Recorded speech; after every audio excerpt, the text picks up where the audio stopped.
बिस्मिल्लाहिर्रहमानिर्रहीम। अस्सलाम वालेकुम my YouTube family, welcome to my channel. आज की इस वीडियो में मैं इस डिज़ाइनर बेबी फ्रॉक की कटिंग और स्टिचिंग का इतना आसान तरीका आपके साथ शेयर करूंगी कि इसको फॉलो करते हुए बिगनर्स भी इसे बहुत आसानी और इतनी ही सफाई से बना लेंगे। इस डिज़ाइनर बेबी फ्रॉक को हम शिफॉन के बचे हुए दुपट्टे से बनाएंगे।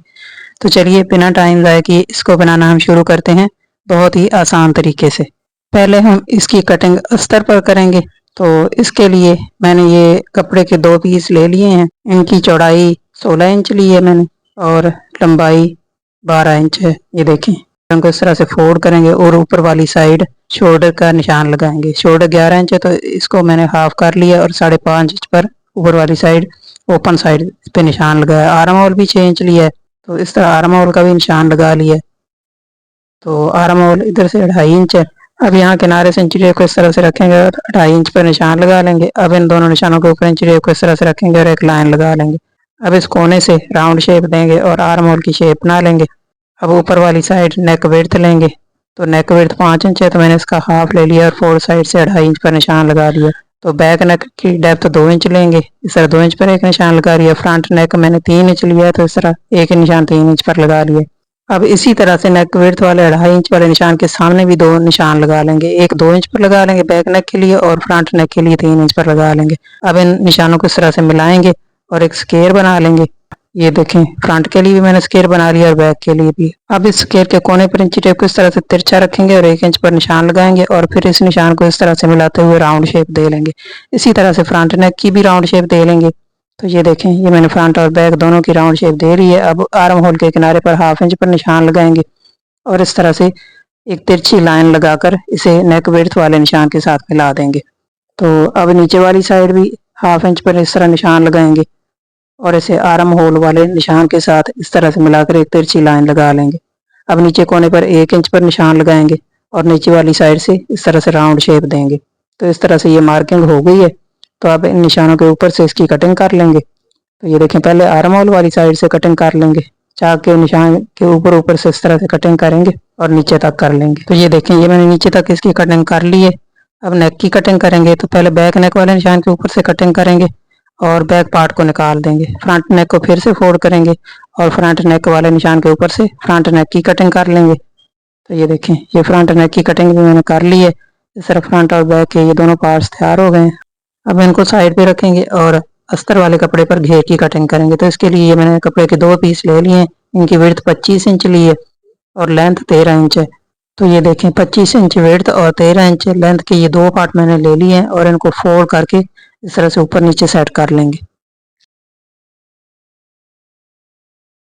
तो ये देखें, ये मैंने दोनों पार्ट को फोल्ड करके ऊपर नीचे सेट कर लिया है। तो अब जो अपर पार्ट है उसको ऊपर वाली साइड सेट करेंगे और दोनों पार्ट्स को फोर साइड से बराबर कर लेंगे। अब ओपन साइड की तरफ नीचे कोने पर इस तरह 2 इंच पर निशान लगाएंगे और इस निशान के ऊपर इस तरह से स्केल रखेंगे और ऊपर पार्ट के साथ मिलाते हुए एक तिरछी लाइन लगा लेंगे और फिर इसी निशान से नीचे राउंड शेप देते हुए इस तरह से घेर की शेप बना लेंगे।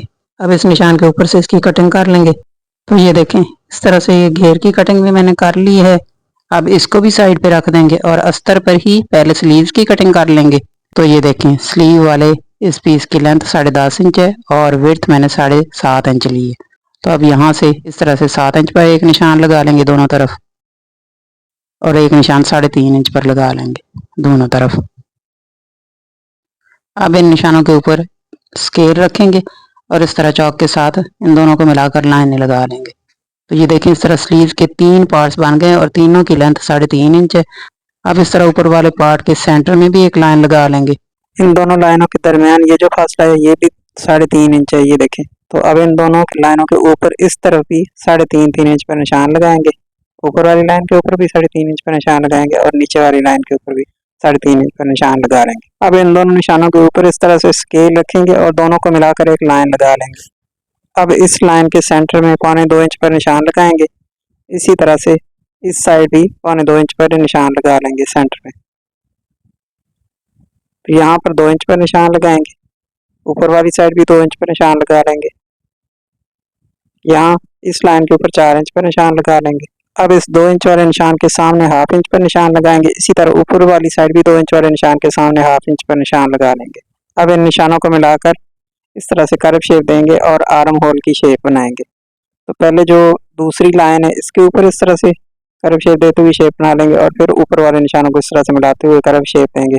ऊपर वाला जो हिस्सा है इसको यहाँ से गुलाई देकर मिला देंगे। ऊपर वाला हिस्सा जो है ये पाफ का है और नीचे वाला स्लीव्स का आर्म होल की शेप है। यहाँ पर 6 इंच पर निशान लगाएंगे। यहाँ से हमने 6 इंच रखनी है इसकी चौड़ाई, तो यहाँ से इस तरह से इसको मिला देंगे ऊपर वाली साइड चौक के साथ।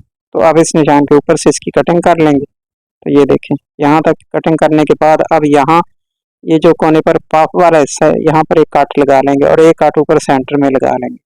अब ये जो नीचे काट लगाया पाफ के लिए, यहाँ से ऊपर वाली साइड प्लेट्स डालेंगे और इस तरह से सारे इसमें प्लेट्स डालकर इसको तैयार कर लेंगे। स्लीव की कटिंग भी हो गई है, अब इसको साइड पे रखेंगे और मेन फैब्रिक के ऊपर कटिंग करेंगे। तो इसके लिए ये मैंने शिफॉन का दुपट्टा ले लिया है। घेर की लेंथ हमने 23 इंच लेनी है, तो यहाँ से 23 इंच पर निशान लगा लेंगे और फिर इसको यहाँ से काट कर अलग कर लेंगे। ये 2.5 मीटर दुपट्टा है, तो इसका पूरा ही पीस मैंने यहाँ से काट कर अलग कर लिया। इससे फ्रंट और बैक दोनों पार्ट्स बनेंगे, तो एक ही पीस से फ्रंट और बैक बनाएंगे। तो इसलिए मैंने इसको डबल कर लिया। डबल करके यहाँ काट लगा लेंगे फ्रंट और बैक का सेंटर लेने के लिए। तो फिर इसको दोबारा डबल फोल्ड करेंगे, यानी 4 फोल्ड करेंगे और सेंटर में एक कट लगा लेंगे और ये कट फ्रंट और बैक पार्ट्स के सेंटर में आ जाएंगे। तो ये देखें, इस तरह यहाँ से चुनट डालेंगे और इस तरह इसका घेर तैयार कर लेंगे। अब इसको साइड पे रखेंगे और ये जो कपड़ा ऊपर वाली साइड से बचा है इसका अपर पार्ट फ्रंट और बैक बनाएंगे और इसके पफ स्लीव्स भी इसी कपड़े में से बनाएंगे। ये मैंने दुपट्टे का एक पीस लिया और इसको सीधा बिछा लिया, इसकी सीधी साइड ऊपर की तरफ कर लिया। अब इसके ऊपर लाइनिंग वाले कपड़े को इस तरह से उल्टा रखेंगे, यानी दोनों की सीधी साइड मैंने अंदर की तरफ की है और दोनों की उल्टी साइड बाहर की तरफ है। तो अब इसको चारों तरफ से इस तरह से पिन अप कर लेंगे। तो ये देखें, मैंने इसकी पिनें लगा रही हैं। अब साइडों से फालतू कपड़ा काट देंगे और इसके नेक के ऊपर इस तरह से सिलाई लगाएंगे। तो ये देखें, ये नेक के ऊपर मैंने सिलाई लगा ली है। ये सिलाई लगाने के बाद अब नेक के अंदर से ये फालतू कपड़ा काट देंगे और इसके अंदर छोटे छोटे काट लगा लेंगे। तो ये देखें, इस तरह से छोटे छोटे काट लगा लेंगे ताकि इसको पलटने में आसानी हो। पिनें निकाल देंगे और इसको इस तरह सीधी साइड पलट लेंगे। तो ये देखें, इस तरह से मैंने इसको सीधी साइड पलट कर प्रेस के साथ अच्छी तरह से सेट कर लिया। तो ये देखें, इस तरह इसको सीधी साइड पलट कर अच्छी तरह सेट करने के बाद दोबारा से मैंने इसको पिन अप कर लिया। तो इस तरह पिन अप करने के बाद इसको इस तरह से पलट लेंगे और यहाँ शोल्डर के ऊपर से सिलाई लगाना शुरू करेंगे और किनारे किनारे सिलाई लगाते हुए यहाँ दूसरी साइड नेक तक सिलाई लगाएंगे। तो ये देखें, मैंने किनारे के ऊपर ऊपर से सिलाई लगाते हुए दूसरी साइड शोल्डर के ऊपर तक सिलाई लगा रही है और इस तरह मेन फैब्रिक के साथ लाइनिंग वाले कपड़े को अटैच कर लिया है। तो अब साइडों से ये फालतू कपड़ा काट देंगे और इस तरह से ये फ्रंट पार्ट जो है वो तैयार हो गया है। तो ये देखें, साइडों से मैंने फालतू कपड़ा काट दिया है और ये साइडों से फालतू कपड़ा काटने के बाद इसकी पिन निकाल देंगे और इस तरह से ये फ्रंट पार्ट तैयार हो गया। तो अब इसको साइड पे रखेंगे और इसी तरह से बैक पार्ट को तैयार करेंगे। पहले लाइनिंग वाले कपड़े को फोल्ड करके सेंटर में काट लगाएंगे बटन ब्रैकेट के लिए, फिर इसको सीधा बिछा लेंगे और इसके ऊपर मेन फैब्रिक को इस तरह से उल्टा रखेंगे और पिन अप कर लेंगे। तो ये देखें, लाइनिंग वाले कपड़े और मेन फैब्रिक दोनों की सीधी साइड मैंने अंदर की तरफ कर ली है और दोनों की उल्टी साइड बाहर की तरफ की हुई है। अब इनको इस तरह से पिन अप कर लेंगे। तो ये देखें, चारों तरफ से मैंने इसे पिन अप कर लिया है। अब साइडों से फालतू कपड़ा काट देंगे और अब इसको इस तरह से सीधा बिछाएंगे और यहाँ से नेक की सिलाई लगाना शुरू करेंगे और यहाँ दूसरे किनारे तक लगाएंगे। इस तरह यहाँ से सिलाई लगानी मैंने शुरू की है। तो इस तरह लगाते हुए किनारे के ऊपर ऊपर सिलाई लगाते जाएंगे और जो प्लेकेट बनाने के लिए काट लगाया है उसके किनारे के ऊपर भी इस तरह सिलाई लगाएंगे। तो ये देखें, ये इस तरह सिलाई लगाते हुए ये दूसरी साइड नेक के ऊपर तक मैंने सिलाई लगा ली है। तो ये सिलाई लगाने के बाद अब सेंटर से फालतू कपड़ा काट देंगे और सेंटर में जो प्लेकेट के लिए काट लगाया हुआ है उसके ऊपर ये मेन फैब्रिक के ऊपर भी काट लगाएंगे और सेंटर और कोने पे 2 काट लगाएंगे और इस तरह यहाँ भी छोटे छोटे काट लगाएंगे ताकि ये सफाई के साथ पलट जाए। ये काट लगाने के बाद अब पिन्ने निकाल देंगे और इसको सीधी साइड पलट लेंगे और प्रेस के साथ अच्छी तरह से सेट करके बिठा लेंगे और फिर से पिन अप कर लेंगे। तो ये देखें, पिन्ने निकालने के बाद अब इसको मैंने सीधी साइड पलट लिया है और इस तरह सीधी साइड पलट कर प्रेस के साथ अच्छी तरह से सेट करके बिठा लेंगे और दोबारा से पिन अप कर लेंगे। तो ये देखें, इसको सीधी साइड पलट कर मैंने अच्छी तरह से प्रेस के साथ पहले सेट कर लिया और फिर चारों तरफ से इसको दोबारा से पिन अप कर लिया सीधी साइड पलटने के बाद। तो ये देखें, सीधी साइड पलट कर इसको पिन अप करने के बाद अब यहाँ बैक नेक के ऊपर किनारे के ऊपर सिलाई लगाएंगे और बटन ब्रैकेट तैयार करेंगे। तो इसके लिए ये मैंने 9 इंच लंबाई का ये बटन ब्रैकेट बनाने के लिए एक पीस ले लिया और इसको डबल फोल्ड करके ये देखिए यहाँ किनारे से सिलाई लगा रही है। अब इसको इस तरह सीधी साइड पलट लेंगे और फिर इस तरह से डबल फोल्ड करेंगे और इस तरह डबल फोल्ड करने के बाद पिन अप कर लेंगे। अब इसको यहाँ रखेंगे और यहाँ रख कर सिलाई लगाएंगे और इसे स्टिच कर लेंगे। तो इस तरह किनारे से इसको एक साइड से सिलाई लगा लेंगे और इस तरह से ये सिलाई लगाने के बाद अब इसको इस तरह से पलट लेंगे दूसरी साइड और यहाँ से किनारे के ऊपर तक सिलाई लगा देंगे और इसको दूसरी साइड से भी अटैच कर देंगे। तो इस तरह ये बटन ब्रैकेट तैयार हो गई है। बटन ब्रैकेट तैयार करने के बाद इस तरह बैक नेक भी तैयार हो गया है। तो ये देखें ये सिलाई भी मैंने लगा ली है और ये सिलाई लगाने के बाद अब यहाँ पे टच बटन लगा देंगे। इस तरह बैक नेक तैयार हो गया। अब इसको सीधी साइड पलट लेंगे और सीधी साइड पलटने के बाद यहाँ नेक के ऊपर से सिलाई लगाना शुरू करेंगे और किनारे किनारे सिलाई लगाते हुए दूसरी साइड शोल्डर के ऊपर से सिलाई लगाते हुए यहाँ तक सिलाई लगा देंगे। तो ये देखें यहाँ से मैंने सिलाई लगानी शुरू की है। एक साइड नेक के ऊपर से सिलाई लगानी शुरू की है और किनारे के ऊपर से सिलाई लगाते हुए दूसरी साइड शोल्डर के ऊपर से होते हुए जाएंगे और नेक तक सिलाई लगा देंगे। तो ये सिलाई लगाने से पहले मैंने इसको सीधी साइड पलट कर पिन अप कर लिया था। तो इस तरह ये सिलाई लगाने के बाद अब इसको साइडों से फालतू कपड़ा काट देंगे। तो ये देखें ये मैंने साइडों से फालतू कपड़ा भी काट दिया है और इस तरह बैक पार्ट भी तैयार हो गया है। तो ये देखें फालतू कपड़ा काटने के बाद अब इसकी पिनें निकाल देंगे। तो ये देखें ये मैंने इसकी पिनें भी निकाल दी हैं और यहाँ पर टच बटन लगा देंगे और इस तरह बैक पार्ट तैयार हो गया है। अब इसको साइड पे रखेंगे और फ्रंट नेक के ऊपर लगाने के लिए फ्रिल तैयार करेंगे। तो ये फ्रिल बनाने के लिए मैंने मेन फैब्रिक का किनारे से बॉर्डर वाला पीस ले लिया। अब इसको एक साइड से किनारे से इस तरह से काट लेंगे और यहाँ पर सिलाई लगाकर चुनट डालेंगे और दूसरी वाली साइड ये जो ग्रीन पट्टी है इसको इस तरह से फोल्ड करके ऊपर सिलाई लगा देंगे। तो ये देखें ग्रीन पट्टी वाली साइड मैंने फोल्ड करके सिलाई लगा दी है और दूसरी साइड सिलाई लगाकर चुनट डाल दी है। इस तरह फ्रिल तैयार हो गई है। अब इसको नेक के साथ अटैच करेंगे। तो इस तरह ये मैंने फ्रंट पार्ट को उल्टा रख लिया और इसके ऊपर नेक को भी उल्टा रख लिया और इस तरह सिलाई लगाकर इसको स्टिच कर लिया। अब इसको सीधी साइड पलट लेंगे और इसके ऊपर एक टॉप स्टिच लगा देंगे यहाँ पे। तो ये देखिए मैंने फ्रिल के ऊपर टॉप स्टिच भी लगा दिया। अब इसके ऊपर बैक पार्ट को उल्टा रखेंगे और यहाँ से शोल्डर की सिलाइयाँ लगाकर फ्रंट और बैक पार्ट को अटैच करेंगे। तो ये देखिए मैंने ये शोल्डर की सिलाइयाँ भी लगा ली और इस तरह फ्रंट और बैक पार्ट को अटैच कर लिया है। इस तरह फ्रॉक का अपर पार्ट तैयार हो गया। अब इसको साइड पे रखेंगे और स्लीव्स तैयार करेंगे। इसके लिए जो पहले लाइनिंग वाले स्लीव्स काटे थे इनको मैंने मेन फैब्रिक के ऊपर पिन अप करके उसके साइज के पीस काट लिए। अब इनकी पिनें निकाल देंगे और लाइनिंग वाले स्लीव्स और मेन फैब्रिक दोनों को इस तरह आमने सामने रखेंगे और दोनों की सीधी साइड ऊपर की तरफ करके यहाँ से सिलाई लगाकर स्टिच कर लेंगे। ये सिलाई लगाने के बाद अब इसको यहाँ से पकड़कर इस तरह से फोल्ड करेंगे और इस तरह सेट करने के बाद अब इसको दूसरी साइड पलट लेंगे और यहाँ किनारे के साथ साथ यहाँ सिलाई लगाकर मेन फैब्रिक के साथ इसको अटैच कर लेंगे। तो ये देखें यहाँ से ये भी मैंने एक सिलाई लगा ली है और यहाँ से किनारे से सिलाई लगाकर मेन फैब्रिक के साथ लाइनिंग वाले कपड़े को अटैच कर लिया। अब साइडों से ये फालतू कपड़ा काट देंगे और ये फालतू कपड़ा काटने के बाद अब जो लाइनिंग वाले कपड़े के ऊपर काट लगाए हुए हैं तो इसी तरह से उन्हीं काट्स के ऊपर यहाँ मेन फैब्रिक के ऊपर भी काट लगा लेंगे। तो ये काट मैंने दोबारा से लगा ली है ताकि मेन फैब्रिक के ऊपर भी वो काट लग जाए। अब ये जो ग्रीन पट्टी के साथ साथ मैंने सिलाई लगाई हुई है ना इसके बाहर 1 इंच के फासले पर एक सिलाई और लगा लेंगे। तो ये देखें ये 1 इंच के फासले पर ये मैंने दूसरी सिलाई भी लगा ली है। तो सेंटर में जो 1 इंच का गैप है इसके अंदर हम इलास्टिक डालेंगे। तो इसके लिए ये मैंने 9.5 इंच लंबाई लेकर इलास्टिक का एक पीस काट लिया है। तो ये देखें इसकी लंबाई 9.5 इंच है और इस इलास्टिक की चौड़ाई 1.25 इंच है और जो गैप मैंने रखा है वो 1 इंच का है। तो अब इसको सुई और धागे की मदद से इस तरह इसके अंदर डाल देंगे और दोनों साइडों से इसके सिरे के ऊपर सिलाई लगाकर इसको स्टिच कर लेंगे। तो ये देखें यहाँ किनारों से सिलाइयाँ लगाकर इसे स्टिच कर लेंगे। तो ये देखें यहाँ किनारों से दोनों साइडों से मैंने सिलाइयाँ लगा दी हैं और इलास्टिक को भी इसके अंदर डालकर इसको भी तैयार कर लिया।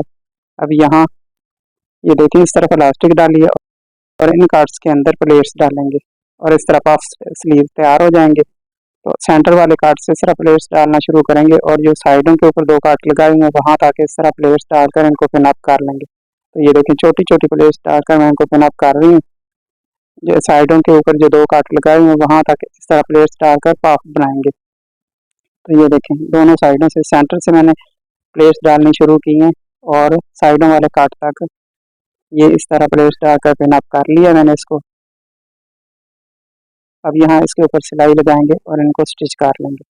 तो ये देखें, यहाँ इसके ऊपर ऊपर सिलाई लगाएंगे। तो ये पिन अप करने के बाद अब किनारे के ऊपर ये मैंने सिलाई भी लगा ली है, और ये सिलाई लगाने के बाद अब पिन निकाल देंगे और इस तरह ये हमारे पास स्लीव्स तैयार हो गए हैं। तो ये देखें, ये सिलाई भी मैंने लगा ली है और इस तरह ये हमारे ये स्लीव तैयार हो गया है, और इसी तरह से ये मैंने दूसरा भी तैयार कर लिया है। अब इनको अपर पार्ट के साथ अटैच करेंगे। तो ये देखें, अपर पार्ट को इस तरह सीधा रखेंगे और इसके ऊपर स्लीव्स को इस तरह से उल्टा रखेंगे और सेंटर से सिलाई लगाना शुरू करेंगे और दोनों साइडों तक लगाएंगे और इस तरह दोनों स्लीव्स को अटैच करेंगे। सेंटर से शुरू करके दोनों साइडों को सिलाई लगाकर स्टिच कर देंगे। तो ये देखें, ये दोनों स्लीव्स मैंने अटैच कर ली हैं और दोनों तरफ साइडों की सिलाइयाँ लगा देंगे। तो ये देखें, साइडों की सिलाई भी मैंने लगा ली है और इस तरह स्लीव्स अपर पार्ट के साथ अटैच हो गए हैं और अपर पार्ट तैयार हो गया। अब इसको इस तरह से सीधा कर लेंगे। तो ये देखें, इस तरह से हमारा अपर पार्ट तैयार हो गया है, पफ स्लीव्स भी तैयार हो गए हैं और नेक भी तैयार हो गया है, और बैक नेक के ऊपर बटन ब्रैकेट के ऊपर ये मैंने टच बटन लगा दिया है। इस तरह अपर पार्ट तैयार हो गया, इसको साइड पे रखेंगे और नीचे वाला घेर तैयार करेंगे। तो इसके लिए पहले लाइनिंग वाले कपड़े के ऊपर इसको तैयार करेंगे। ये घेर का लाइनिंग वाला कपड़ा, यहाँ से साइडों की सिलाइयाँ लगाएंगे और नीचे से फोल्ड करके घेर की सिलाई लगा देंगे। तो ये देखें, मैंने साइडों की सिलाइयाँ भी लगा ली हैं और नीचे से फोल्ड करके घेर की सिलाई भी लगा ली है। अब इसको सीधा करेंगे और इस तरह सीधा करने के बाद इसको फोल्ड करके इस तरह से डबल फोल्ड करके रखेंगे और अपर पार्ट के साथ पैमाइश करेंगे। ये इसके बिल्कुल बराबर होना चाहिए। अब ये मेन फैब्रिक का घेर वाला पीस है जो हमने फ्रंट और बैक का एक ही काटा था, इसको एक साइड से इस तरह से सिलाई लगाएंगे और नीचे से ये जो ग्रीन पट्टी है इसको फोल्ड करके इस तरह से सिलाई लगाकर स्टिच कर लेंगे। तो ये देखिए, ये साइड की सिलाई भी मैंने लगा ली और नीचे से फोल्ड करके घेर को भी स्टिच कर लिया और इस तरह ये एक गोल सर्कल बन गया है और एक ही पीस से फ्रंट और बैक का घेर तैयार हो गया है। अब एक साइड से इसको इस तरह से कट लगा देंगे, एक साइड सिलाई आ गई और दूसरे किनारे पर काट लगा लेंगे और फिर इसको इस तरह से डबल फोल्ड करेंगे और सेंटर में एक काट लगा देंगे। इस तरह ये काट, ये सेंटर वाले काट एक फ्रंट के सेंटर में आएगा और दूसरा बैक के सेंटर में आएगा। तो ये देखें, ये सेंटर में भी मैंने काट लगा लिए। इसी तरह लाइनिंग वाले घेर के सेंटर में भी फोल्ड करके काट लगा लेंगे। अब लाइनिंग के सेंटर वाले काट को मेन फैब्रिक के घेर के सेंटर वाले काट से इस तरह से मिलाएंगे और पिन अप कर लेंगे। फ्रंट वाले काट को फ्रंट के साथ मिलाएंगे और बैक वाले को बैक के साथ मिलाएंगे और इस तरह पिन अप कर लेंगे। और साइडों के ऊपर एक तरफ जो सिलाई लगाई है उसको एक साइड की सिलाई के साथ मिलाकर इस तरह पिन अप कर लेंगे और दूसरी तरफ जो दूसरी साइड जो काट लगाया है उसको दूसरी सिलाई के साथ इस तरह से मिलाएंगे और पिन अप कर लेंगे। तो ये देखें, चारों तरफ पिन अप करने के बाद सेंटर में ये जो जगह बची है इसको प्लेट्स डाल लेंगे और इस तरह सेट कर लेंगे। छोटी छोटी प्लेट्स डालकर पिन अप कर लेंगे। तो ये देखें, इस तरह से मैंने ये सारे घेर के ऊपर जो फालतू कपड़ा बचा हुआ था उसको इस तरह से प्लेट्स डालकर पिन अप कर लिया चारों तरफ से। ये देखें, अब इसके ऊपर सिलाई लगाएंगे और पिने निकाल देंगे। तो ये देखें, ये मैंने सिलाई भी लगा ली है और अब इसके ऊपर से पिने निकाल देंगे और इस तरह लाइनिंग वाले कपड़े के साथ घेर अटैच हो गया है। तो ये देखें, घेर भी इसके साथ अटैच हो गया है और इस तरह नीचे वाला पार्ट भी तैयार हो गया है। और ये देखें, प्लेट्स के ऊपर सिलाई लगाने के बाद ये सारी पिनें मैंने निकाल दी हैं। नीचे से फोल्ड करके मैंने पहले ही सिलाई लगा दी थी। अब इसको इस तरह से उल्टा करेंगे और लाइनिंग वाले कपड़े को ऊपर की तरफ कर लेंगे। अब ये जो ऊपर अपर पार्ट है इसको फोल्ड करके इसके अंदर डालेंगे और इस तरह साइडों की सिलाइयों को इस तरह से मिलाएंगे और पिन अप कर लेंगे। दोनों साइडों से साइडों की सिलाइयों को पिन अप कर लेंगे और सेंटर वाले जो काटे हैं इनको भी मिलाकर पिन अप कर लेंगे। तो ये देखें, फ्रंट और बैक के ऊपर ये जो काट लगे हुए हैं इनको भी मैंने पिन अप कर लिया है। फ्रंट वाले का काट को फ्रंट वाले घेर के काट से मिलाएंगे और बैक वाले को बैक के साथ, और साइडों की जो सिलाइयाँ उनको भी मिलाकर मैंने पिन अप कर लिया। इस तरह पिन अप करने के बाद अब यहाँ इस सिलाई लगाएंगे और घेर को अपर पार्ट के साथ अटैच कर लेंगे। तो ये देखें, ये सिलाई भी मैंने लगा ली है और इस तरह घेर के साथ अपर पार्ट को अटैच कर लिया है। अब पिने निकाल देंगे और इस तरह से हमारा ये बेबी फ्रॉक बनकर तैयार हो गया है। तो ये देखें, ये सारी साइडों वाली और फ्रंट और बैक की सारी पिनें मैंने निकाल दी हैं। अब इसको इस तरह से सीधा करेंगे। तो ये देखें, शिफॉन के दुपट्टे से हमारा ये कितना खूबसूरत डिजाइनर बेबी फ्रॉक बनकर तैयार हो गया है। ये इसकी फ्रंट साइड है और ये बैक साइड है। तो ये देखें, कितनी आसानी से और कितनी खूबसूरती से ये शिफॉन वाले दुपट्टे के साथ हमने तैयार किया है। बैक के ऊपर ये टच बटन लगा दिया है और इस तरह हमारा ये बेबी फ्रॉक बनकर तैयार हो गया और ये इसकी फाइनल लुक है। और ये पहना हुआ कुछ इस तरह से नजर आएगा। अगर वीडियो पसंद आ जाए तो इसे लाइक और शेयर कर दें और चैनल को सब्सक्राइब कर लें, साथ में लगे बेल के बटन को भी प्रेस कर लें। इसका ये फायदा होगा कि मेरी वीडियो अपलोड करते ही सबसे पहले आपको मिलेगी। इसी के साथ मुझे इजाज़त दीजिए। इंशाल्लाह किसी और वीडियो के साथ फिर हाज़िर हो जाऊँगी। तब तक के लिए दुआओं में याद रखिएगा। Thanks for watching. अल्लाह हाफ़िज़।